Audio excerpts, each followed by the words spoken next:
Fala aí, segundo ano! Prontos para mais uma revisão de bolso, para que nós possamos então ir para a prova tranquilos?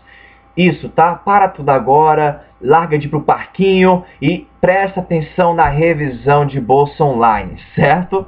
Tranquilo? Beleza. Primeiro assunto e o mais importante, a Revolução Francesa. A Revolução Francesa.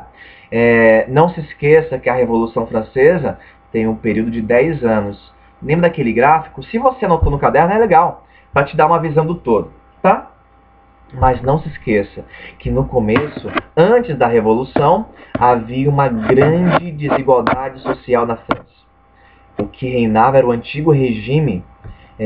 Lembra da divisão social? Da sociedade estamental? Havia no topo o clero, a nobreza e a massa de plebeus, a maioria pobres, tá? Lembra que era pelo sangue, não era pela riqueza que se mediam as classes sociais naquela época. Mas era um fator de muita desigualdade na França. Fora que a França passava por uma grave crise econômica, tinha perdido uma guerra com a Inglaterra e, claro, precisava resolver os seus problemas internos. É nesse contexto que em 1789 começa a chamada Assembleia dos Estados Gerais.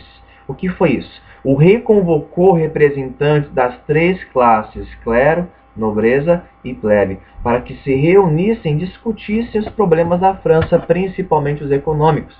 Mas você se lembra que houve uma controvérsia, uma disputa sobre como seria o voto nesta Assembleia. Lembra? Algum grupo queria o voto por cabeça e o outro por estado. Quais eram esses grupos? Isso, nobreza e clero queriam voto por estado, por cada classe social. Sempre os nobres se juntariam aos clérigos e conseguiriam sempre a maioria.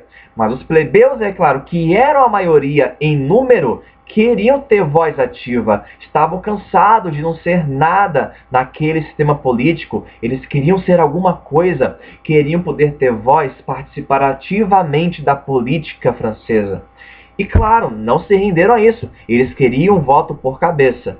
Só que como o voto por estado foi estabelecido, os plebeus se revoltaram, saíram da Assembleia e formaram a sua própria. A Assembleia Nacional Constituinte, uma revolução estava acontecendo.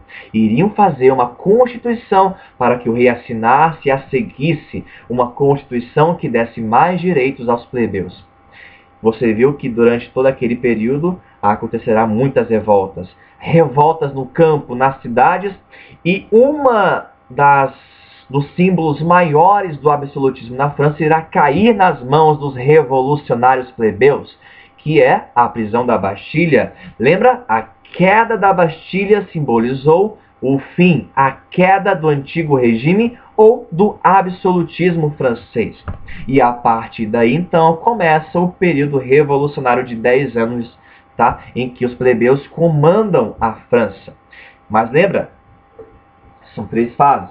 No começo, olha só, houve, na verdade, um sistema político chamado de monarquia constitucional, que você se lembra, haveria o rei Luís XVI continuaria no poder, porém tendo que seguir uma constituição, a constituição que os plebeus revolucionários estavam fazendo. Você viu que ele foge para tentar voltar com outras nações absolutistas, não deu certo, ele foi preso.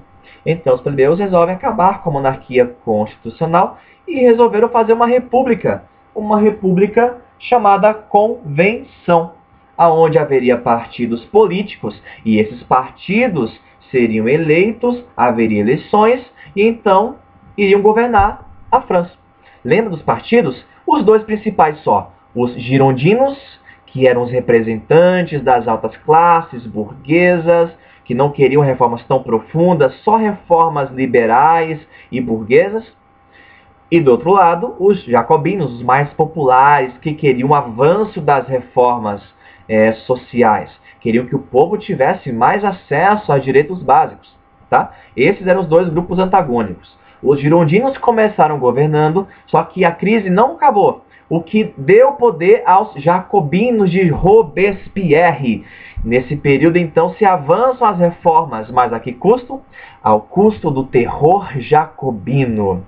O período do terror, onde Robespierre mandava guilhotinar as pessoas que eram contra as suas ideias políticas. Esse foi o terror jacobino, quando inimigos políticos de Robespierre eram guilhotinados.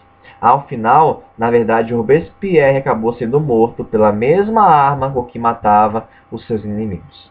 Okay?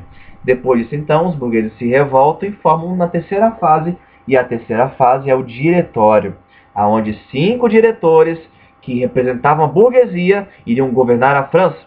Mas você se lembra que eles não tinham tanto poder assim.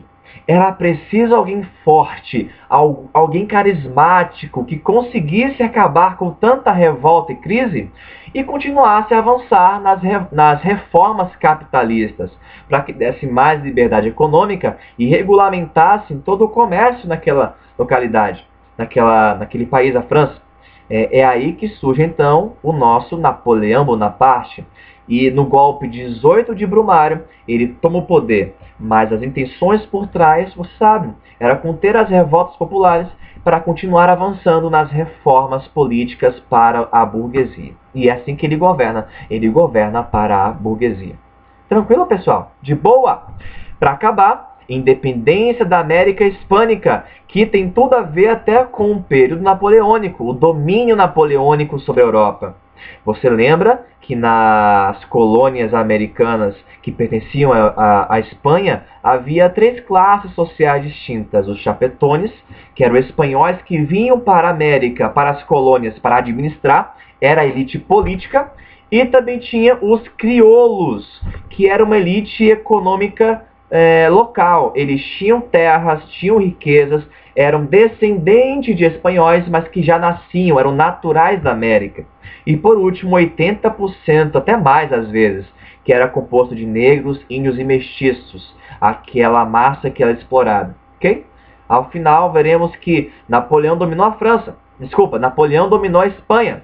E como a Espanha não estava mais podendo controlar mais o seu território, as colônias tiveram autonomia. Os crioulos nas colônias espanholas puderam então ter o poder que sempre quiseram.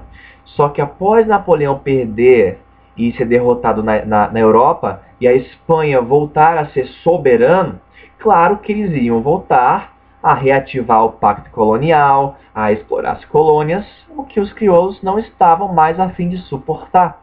É aí que os crioulos irão se juntar em juntas governativas para começar a lutar pela independência. Haverá guerras, representantes como San Martín e Simão Bolívar serão grandes generais que lutarão pela liberdade da América, os famosos libertadores da América.